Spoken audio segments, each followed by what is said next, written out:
नमस्कार। उपवास से जीवन रक्षा। उपवास जिसमें ये कहा जा रहा है कि उपवास में ऑटोफैगी होती है, मतलब शरीर खुद ही अपनी सारी बीमारियों के कारणों को खा करके खत्म कर देता है। ये उपवास कोई बहुत नया चलन नहीं है। उपवास के लिए हमारे पूर्वजों ने, ऋषि मुनियों ने पहले बहुत अच्छा एक स्लोगन लिखा था लंघनम परम औषधम।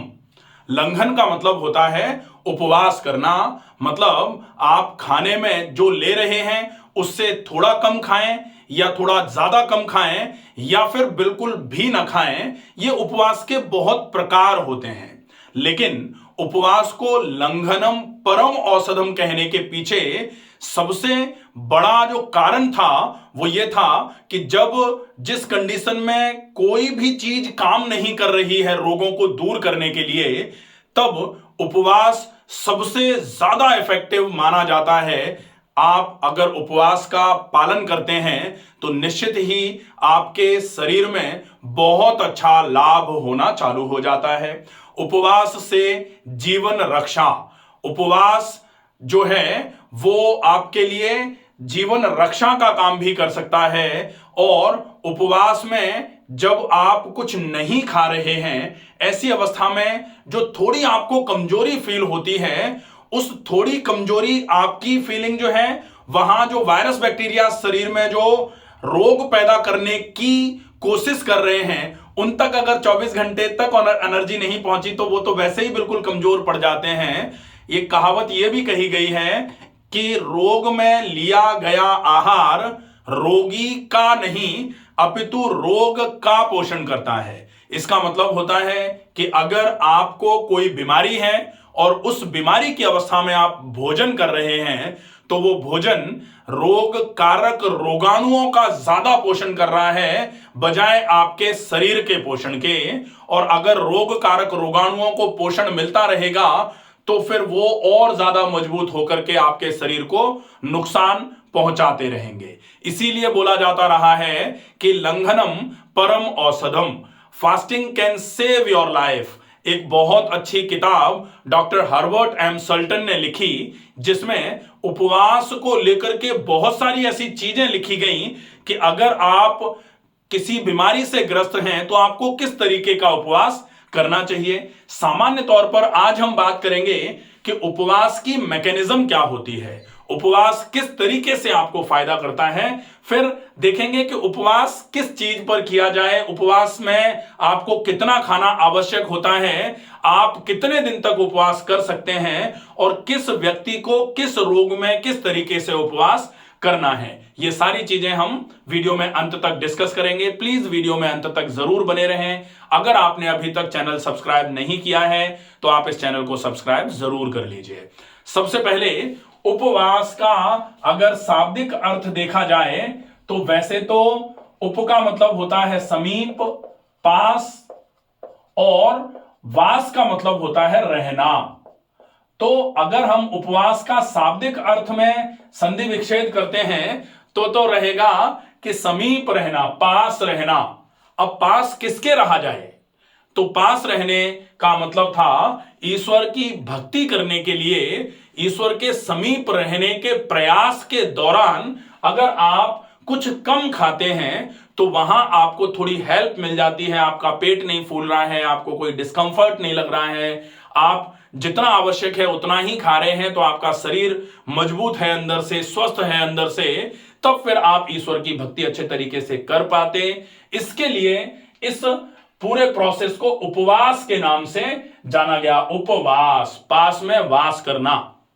ठीक है, अब हम देखें कि इस उपवास के फायदे आपको किस तरीके से मिलते हैं। ये तो एक वो वाला आध्यात्मिक दृष्टिकोण हो गया। अब हम देखें कि जब उपवास का मतलब यह माना जाता है कम खाना या फिर नहीं खाना, ये दोनों ही उपवास के ही मतलब हैं कि आप जितना खाते हैं उससे अगर कम खा रहे हैं तो भी उपवास है, और अगर आप बिल्कुल भी नहीं खा रहे हैं तो भी उपवास है। और अब ये दोनों ही कंडीशंस स्वैच्छिक हैं। ऐसा नहीं कि आपके पास खाने को है ही नहीं इसलिए नहीं खा रहे तो उसको उपवास नहीं माना जाएगा। तब हम लोग पढ़ते हैं कि उपवास और भूखमरी में क्या अंतर है।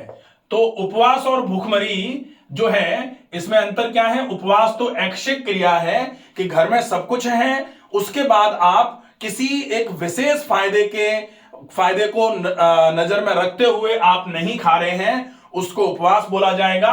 दूसरा होता है कि भोजन की आवश्यकता भी है शरीर में, आपको कमजोरी भी लग रही है, लेकिन चूंकि भोजन है ही नहीं तो आप खाएं कहां से, तो मजबूरी में आपको भोजन नहीं मिल रहा है।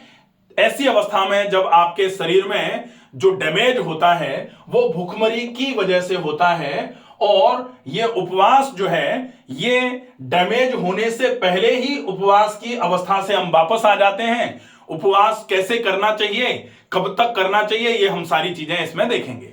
सामान्य तौर पर अगर हम उपवास को 3 भागों में विभाजित कर लें, सबसे पहला भाग तो होता है आध्यात्मिक दृष्टिकोण, तो आध्यात्मिक उपवास, और इसके बाद होता है दूसरा राजनैतिक उपवास, और तीसरा जो होता है वो होता है थेरेप्यूटिक उपचारिक उपवास। तो अगर हम यहां दूसरे वाले उपवास की बात करें कि राजनैतिक उपवास, तो राजनैतिक उपवास शुरू तो यहां से होता है, लेकिन इसका जो मोटिव है वो ये नहीं है कि हम अपने शरीर में जमा कोलेस्ट्रॉल को निकाल लें, या हमारे शरीर में जो फैट ज्यादा पहुंच गया है हम उसको खत्म कर लें, या फिर जो हमारे शरीर में एक्स्ट्रा कैलोरी पहुंच गई है उसको खत्म कर लें।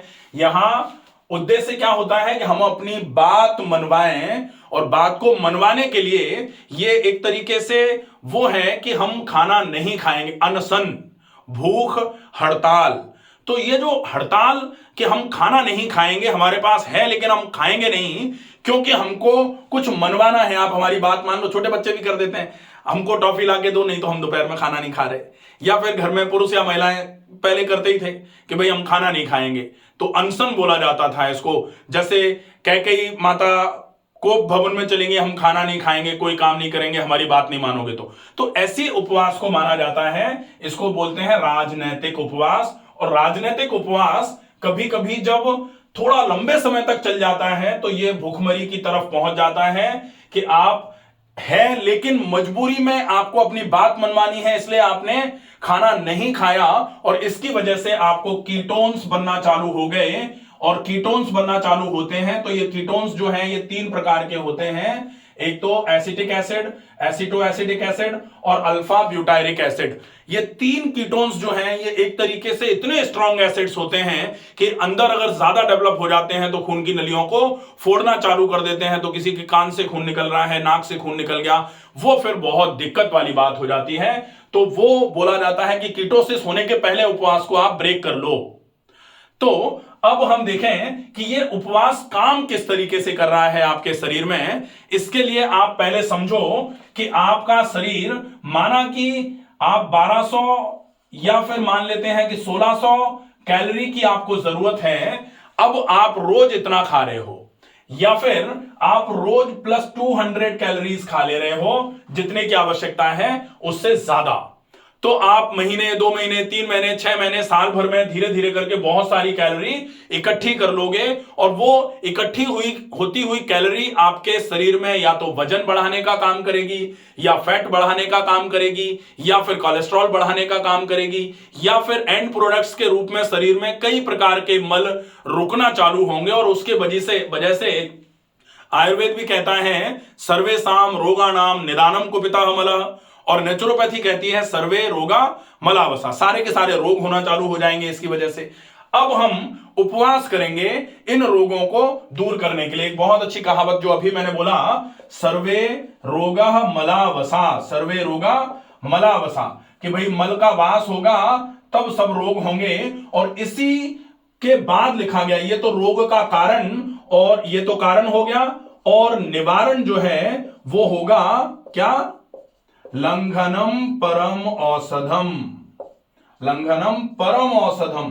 एक तो औषधि और एक परम औषधि, प्राइम मेडिसिन, सुप्रीम मेडिसिन।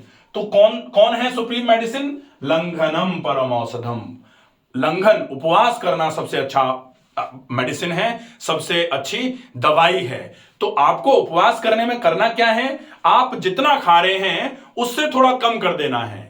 अगर संभव हो जाए तो अनाज छोड़ देना है, और अगर संभव हो जाए तो पका हुआ छोड़ करके कच्चे पर आ जाना है, और अगर संभव हो जाए तो कच्चे में भी जो पका हुआ है, कच्चे में पका हुआ क्या होता है, जैसे फल पेड़ पर, जैसे अमरूद अभी कच्चा है पेड़ पर और एक अमरूद पक गया है पेड़ पर, एक आम कच्चा है पेड़ पर और एक आम पक गया है पेड़ पर, तो वो पका हुआ आम सामान्य तौर पर उबाल के या तल के तो नहीं खाया जा रहा ना, तो वो माना जाएगा कि कच्चा है, प्राकृतिक रूप में पका हुआ है। तो अगर आप प्राकृतिक रूप में पका हुआ जो वनस्पतिज भोजन है वो अगर आप लेना चालू कर देते हैं तो निश्चित ही उससे आपको एक तो वो भोजन बहुत जल्दी पच जाता है, जैसे फल हो गया, सलाद भी आप खा सकते हैं, लेकिन अगर पेट में ज्यादा गैस बनती है तो फिर सलाद को आपको चबा करके खाना पड़ेगा।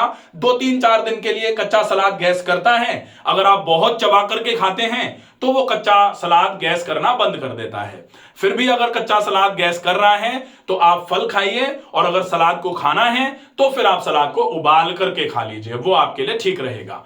तो ये आप उपवास में कर सकते हैं। अगर चाहें और आपको कोई ऐसा रोग है जिसमें आप बहुत प्रयास कर चुके, आराम नहीं मिल रहा है, लेकिन आपको अल्सर नहीं होना चाहिए, आपकी एसिडिटी ज्यादा नहीं होनी चाहिए, ऐसी अवस्था में आप केवल जल पर उपवास कर सकते हैं। साथ में थोड़ा सा गुड़ का पानी या शहद का पानी दिन में 2 से 3 बार ले लीजिए, ताकि ब्रेन को एनर्जी, फ्रेश सोर्स एनर्जी का पहुंचता रहे।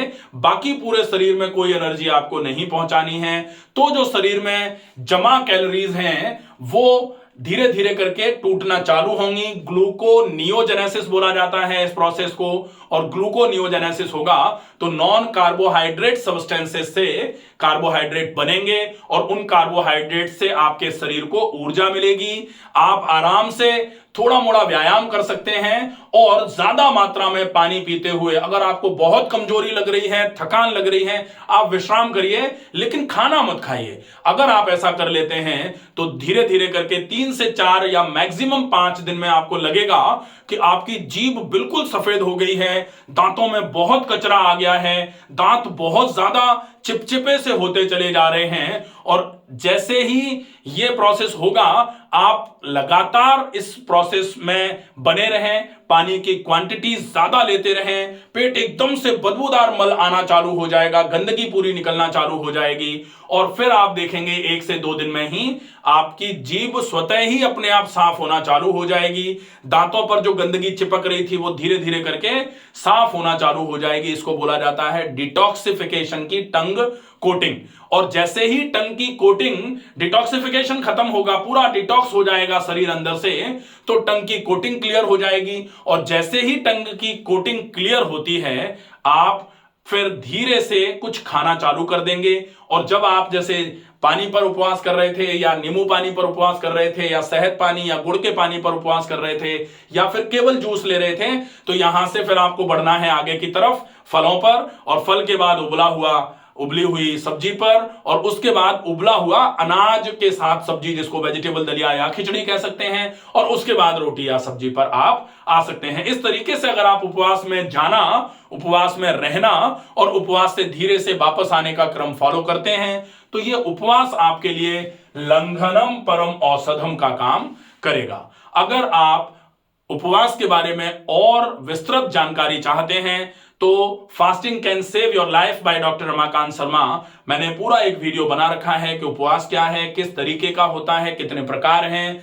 कैसे किया जाना चाहिए और क्या क्या लाभ होते हैं। आप और डिटेल में उस वीडियो को देख सकते हैं, वो थोड़ा लंबा वीडियो है, उसको देखेंगे आपको और समझ में आ जाएगा। फिर भी अगर कोई प्रश्न रहता है तो आप कमेंट बॉक्स में पूछ सकते हैं, लिख करके आपके प्रश्न का जवाब दिया जाएगा। स्वस्थ रहिए, सुरक्षित रहिए, धन्यवाद।